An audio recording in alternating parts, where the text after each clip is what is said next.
Okay, so I've got another video back to back. I want to talk about, obviously, my reaction to my prediction and to the fight of Anthony Joshua versus Wladamir Klitschko. Man, well, obviously it was a great fight. I said it would be a great fight. I knew it would be a great fight because I knew it was going to be a knockout. I also, knew I knew Anthony was gonna dominate, and I was wrong about that. So, we can all talk about what we knew and what that was. But no. So what I saw in the fight was, Anthony Joshua had the ability to do what I said.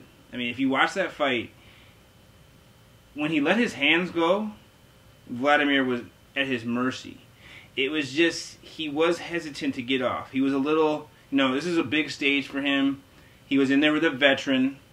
I know the veteran had a good game plan. And the veteran surprised me at how well he fought, which was Wladamir Klitschko. Wladamir, he fought with a lot of heart, with a lot of toughness, and a lot of smarts. And, he fought very well. Did a good job in there. I mean, no doubt. Was a professional. I mean, that's why you don't dominate that long without, being smart and without learning a lot too. He's learned a lot throughout his career. A lot. So he definitely exceeded my expectations. And Anthony, he got tired. Obviously, after the first knockdown of Wladamir, I thought the fight was going to be over right there, as did he. And he just did a rookie mistake, and he threw everything he had, and got tired, and I just, I kind of questioned a little bit of the conditioning. Hopefully, in the future, his conditioning is what almost cost him the fight. And actually, let me take that back. Sorry, y'all. I don't think that it almost cost him the fight. I actually don't think he was in as much trouble as he looked like. You could if you look, on the outside, it looked like he might have been out on his feet.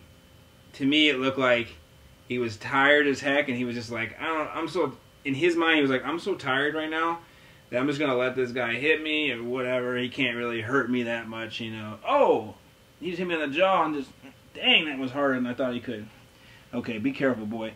And then that's how he was that whole time when he got hit, got up. That was his mentality, I don't think he was afraid of Wladamir, and I don't think he was, I don't think he wasn't, I think in his mind he was like, okay, I got to get up and knock this guy out for real now. I got to get up and knock, no option. I'm not going to lose this fight.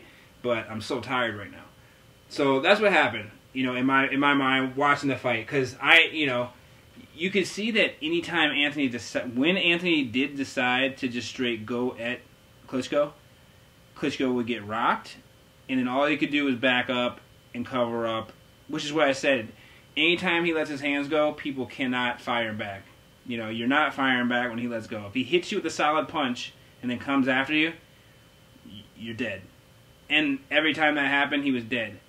He just got tired. That was it. And these are rookie things. This was a great fight for Anthony Joshua to learn. He learned a lot in this fight.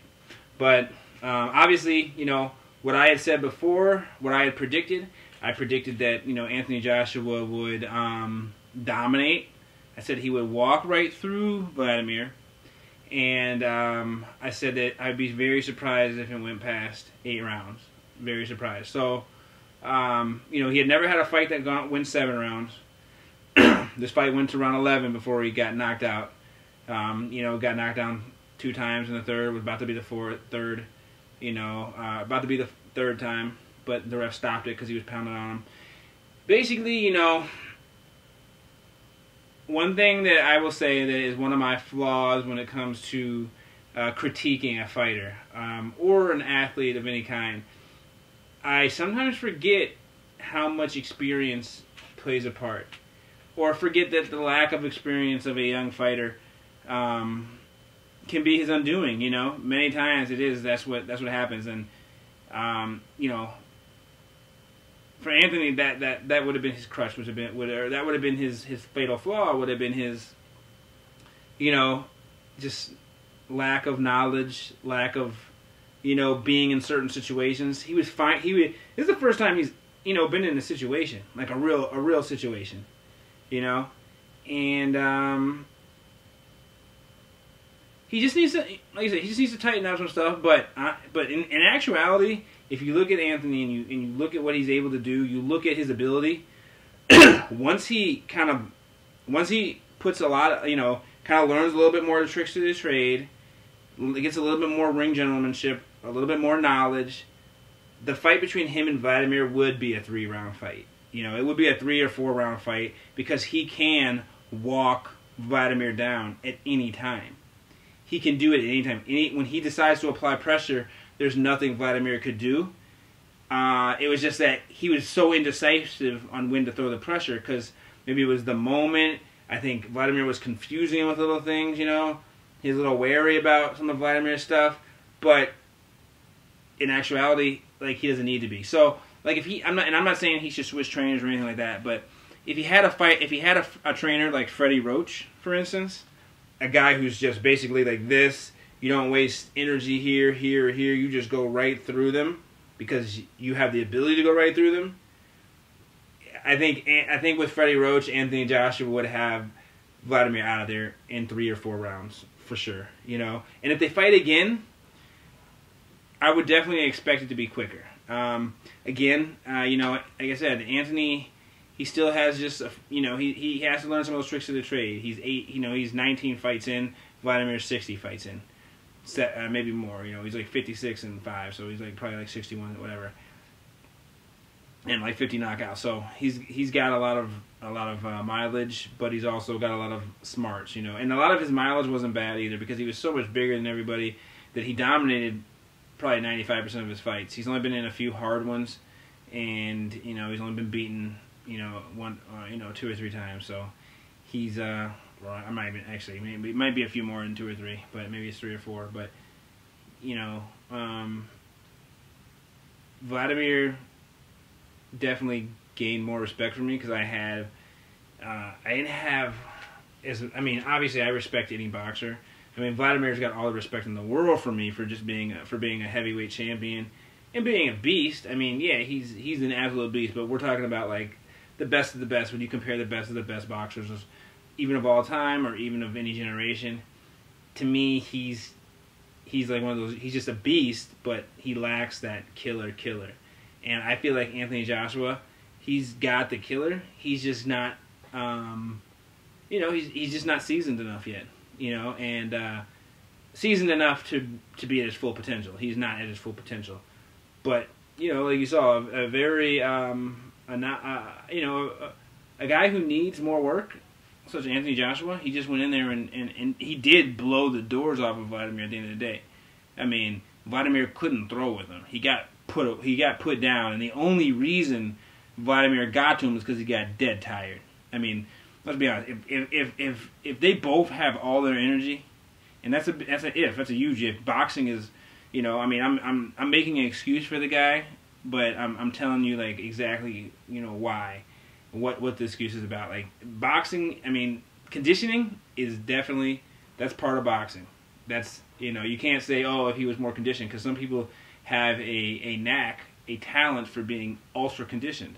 For like Pacquiao in his prime. And even now for his age, obviously, but in his prime, you're talking about the most conditioned athlete possibly ever. I've never seen anybody who can keep up the energy assault that Pacquiao had. That's a talent. You know, that makes you impossible to beat. That makes you very hard for people to beat you. You know, other guys can't throw punches forever. So if you can just throw punches forever and you keep a defensive fighter in a shell, then you can beat everybody who's going to be in a shell. So I'm not saying, I don't want to use it as an excuse and say, oh, if Anthony Joshua was more conditioned, because, you know, that's something you have to do. You have to be conditioned, and if you're not conditioned, then that's not an excuse. You're just not good. You're not as good as the guy who is conditioned. So conditioning is as much of a skill as it is hard work. So, like I said, I am making an excuse for him, but because I think it's a very correctable thing for him to do, which is be smarter about when you use your energy, be more conservative with your energy, and be in better shape. The combination of all three, will be working. And he did show he was in good shape by being able to take a couple rounds off, as he said, and then come back to life in the last 2 rounds to blow, or 3 rounds to blow him away, or 2 rounds, whatever, the last 2 rounds of the fight. So, he took some rounds off and let dude beat on him, kind of for a couple rounds. And then just to rest. He had to take basically 2 or 3 rounds off to rest. But that's also a sign of just a beast, because, okay, this guy's strong enough to just say, hey, I'm going to take 3 rounds off. He can't beat me. He can't knock me out. He might hurt me a little bit, but it's not nothing I'm worried about. I gotta take these rounds off, because I'm tired as heck right now. I'm not worried about losing. I'm not worried about getting knocked out, but I need to take these rounds off. This is the mindset that he portrayed when he talked, and I believe him. I know a lot of boxers, they talk a lot of mess. They talk a lot. They're not like real. They say stuff that's not true, to pump themselves up. Some boxers do, and some boxers don't. Like Trinidad, he was a guy that said what was real. He said it straight. And Anthony Joshua, to me, he is a guy that is going to basically say how it is, And I believe him. His tone, just the words he says, I believe what he says. So I'm taking his words at face value. Unlike a Canelo who says like, oh, I want to fight, GGG, and then 2-3 years later, no fight with GGG. Or, wants to fight GGG at 155, but everyone else will fight at 165, So, that's what I'm talking about. It's some guys you take at face value, some guys you don't. But I pay attention. It's not like I'm just taking him at face value because I like him, or because I want to, or, because he's a big, swole guy and I just want to take him at face value for that. No, I'm taking him at face value because I believe him just by looking at the stuff I look at and breaking down the individual and looking at the track record and listening to what he's saying. I believe what he's saying.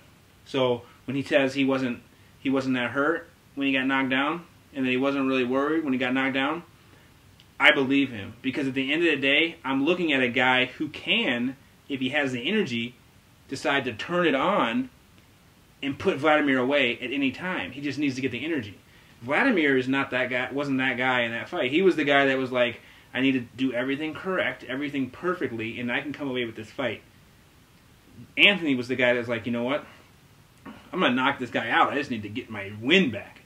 But then I'm going to go and knock him out, and I'm going to finish him. So, I mean, that's what it was. Anthony knew he could knock him out. He knew he could finish him. He knew dude could not stand in front of him. He knows nobody can stand in front of him. So, and I saw, and not only did I see it, and that's not only just the words that came out of his mouth, but in his overall body language, and just knowing his overall body language in every fight he's fought in up until this point, and seeing him in that fight that night, I felt like he thought he was going to be able to knock him out, and he was going to be able to win the whole time. Some things went unplanned, some things didn't go the way he thought it would, and so he had to make adjustments, and he looked bad at certain times because he had no choice, because he had made mistakes that he was paying for, meaning, going too hard and throwing too many wild punches and, just giving everything you got and getting too tired and not being in the condition to go 12 rounds, maybe he's never been more than 7, so who knows what his training is like, and this was a good move for him now that he knows, okay, there are people out there that can test me, and when I go up against Tyson Fury, who's going to be bigger and longer, I need to, make sure I'm in shape to go 12 rounds, because who knows, who knows, so this is a good learning experience for him. Again, like I said, he had the ability to do everything I said. It was a good learning experience for him, and again, you gotta tip your hat off to Wladamir. He was a professional that night. He fought a fight to win. He fought a fight to win that one. He fought smart, and he fought to try to take away what Joshua does best. And that's why he fought. But Wladamir, at this age, And not even at this age, but Wladamir is just not the fighter to beat Anthony Joshua. He's just not. You know, he looks like Ivan Drago, but he's not Ivan Drago. You know, he's not a killer. He's just a big, strong softy.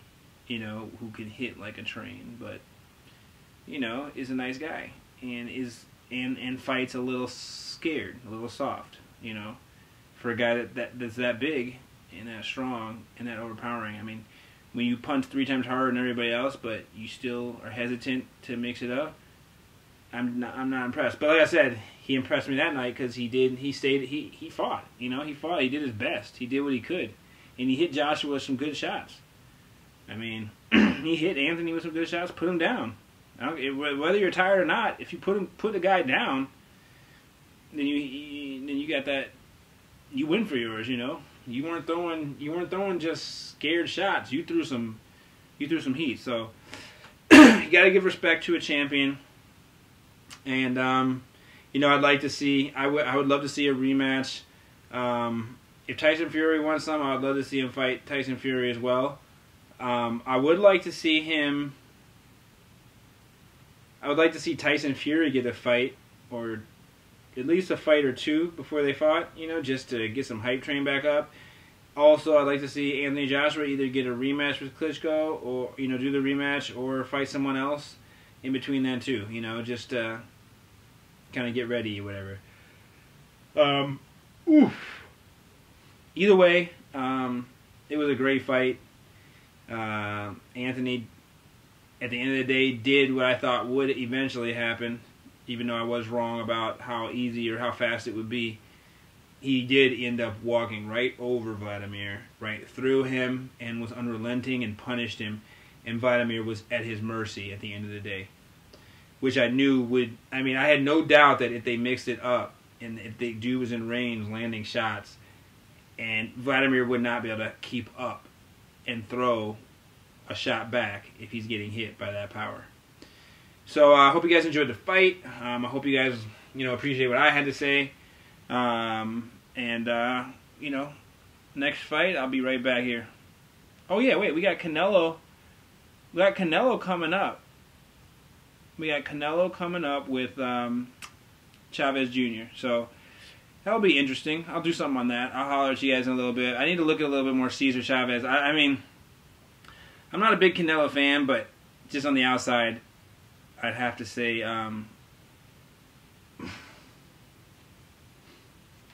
this dang bug. Anyway, this bug's making me mad. There's a bug in here. I'm gonna destroy him when I get out of here. When I get off this. You guys have a good night. I'm gonna talk about the Cesar Chavez Canelo soon. All right, thanks a lot, y'all.